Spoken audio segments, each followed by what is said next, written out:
विलायत के मतलब ये दो गुमराहियाँ। तीसरा गुमराह कुन नज़रिया जो इसने पेश किया वो ये कि इसने कहा कि अल्लाह का वली बनने के लिए शरीयत पर अमल करना ज़रूरी नहीं है। शरीयत पर अमल करना यानी कहते तुम तरीक़त को इख्तियार कर लो, शरीयत को छोड़ दो, फिर भी अल्लाह के वली बन जाओगे। वो कौन सी तरीक़त है जो शरीयत के बगैर पाई जाती है? तरीक़त और शरीयत के दरमियान फ़र्क किया और कहा कि तुम शरीयत पर अमल किए बगैर ही अल्लाह तक पहुंच सकते हो, अल्लाह के वली बन सकते हो। नमाज़ें ना पढ़ो, रोज़े ना रखो, हज ना करो, ज़कात ना दो, 24 घंटे के मामला शरीयत के तकादे के मुताबिक ना गुजारो, फिर भी जो है तुम अल्लाह के वली बन सकते हो। ये भी बहुत बड़ी गुमराही है। सूफिया किराम खा उनका ताल्लुक़ सिलसिला चिश्तिया से हो, ख़ास सिलसिला कादरिया से हो, या सुरवर्दियाँ हों या नक्शबंदियाँ हों, सब हज़रात ने अपनी कुतब में इस बात की वजाहत की है कि तरीक़त बग़ैर शरीयत के पाई नहीं जा सकती। तरीक़त बग़ैर शरीयत के पाई नहीं जा सकती, इसलिए कि तरीक़त नाम है शरीयत के अंदर इखलास पैदा करने का। तरीक़त किसे कहते हैं? शरीयत में इखलास पैदा करने का नाम तरीक़त है। नमाज़ पढ़ता है अल्लाह की रज़ा के लिए तो ये शरीयत भी है, तरीक़त भी है। नमाज़ पढ़ता है लोगों को दिखलाने के लिए, ये बज़ाहिर शरीयत है, तरीक़त नहीं है। ज़कात देता है वो अल्लाह को राज़ी करने के लिए, अल्लाह के हुक्म को पूरा करने के लिए, शरीयत भी है और तरीक़त भी है। अगर ज़कात देता है कि भाई लोगों को खुश करने के लिए, बज़ाहिर शरीयत है लेकिन तरीक़त नहीं है। आदमी हज करता है अल्लाह को राज़ी करने के लिए, अल्लाह का हुक्म समझकर, ये शरीयत भी है और तरीक़त भी है। लेकिन अगर वो हज करता है और मकसद सिर्फ़ और सिर्फ अपने आप को हाजी कहलवाना है और लोगों से शोहरत है, लोग कहें कि बड़े हज करता है, तो ये आदमी बज़ाहिर शरीयत पर अमल कर रहा है लेकिन तरीक़त इसके पास नहीं है। तो ये सारे के सारे मामलात जो हैं वो शरीयत के ज़ाहिर पर अमल करना और उसमें इखलास पैदा न करना, रब ताला की रज़ा के बग़ैर लोगों को दिखलाने के लिए या दुनियावी मकासद के लिए शरीयत पर अमल करना, ये तरीक़त से खाली अमल है। तो तरीक़त शरीयत के बग़ैर नहीं पाई जा सकती और शरीयत पर कमा हक़्क़ुहु अमल तरीक़त के बग़ैर नहीं हो सकता। ये लाज़िम मलज़ूम है, ये लाज़िम मलज़ूम है। हाँ जी, शरीयत तरीक़त के बग़ैर, तरीक़त शरीयत के बग़ैर नहीं पाई जा सकती।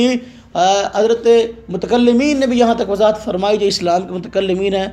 हज़रत इमाम गज़ाली रहमतुल्लाह अलैह ने कीमियाए साजत के अंदर इस बात की बड़ी तफसील से वजाहत फरमाई है।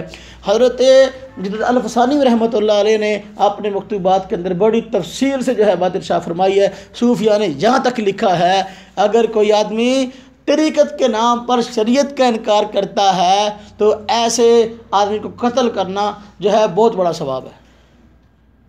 ऐसे आदमी को कत्ल करना बहुत बड़ा सवाब है। खैर हम कानून को हाथ में नहीं लेते, लेकिन बात मैं सूफिया की करता हूँ कि जब ये सूफियत के रूप में आया है और इसको विलायत बना के पेश किया है और इसको जो है सूफियों की इलामत बताया है, तो फिर सूफिया की आरा को जिक्र करना ज़रूरी है। तो ये जो इसने बात की, शरीयत और तरीक़त में फ़र्क है, ये गुमराही है। अल्लज़ीना आमनू व कानू यत्तकून, तक़वा उस वक़्त तक हासिल हो ही नहीं सकता जब तक के शरीयत के साथ तरीक़त ना हो। शरीयत भी ज़रूरी और तरीक़त भी ज़रूरी।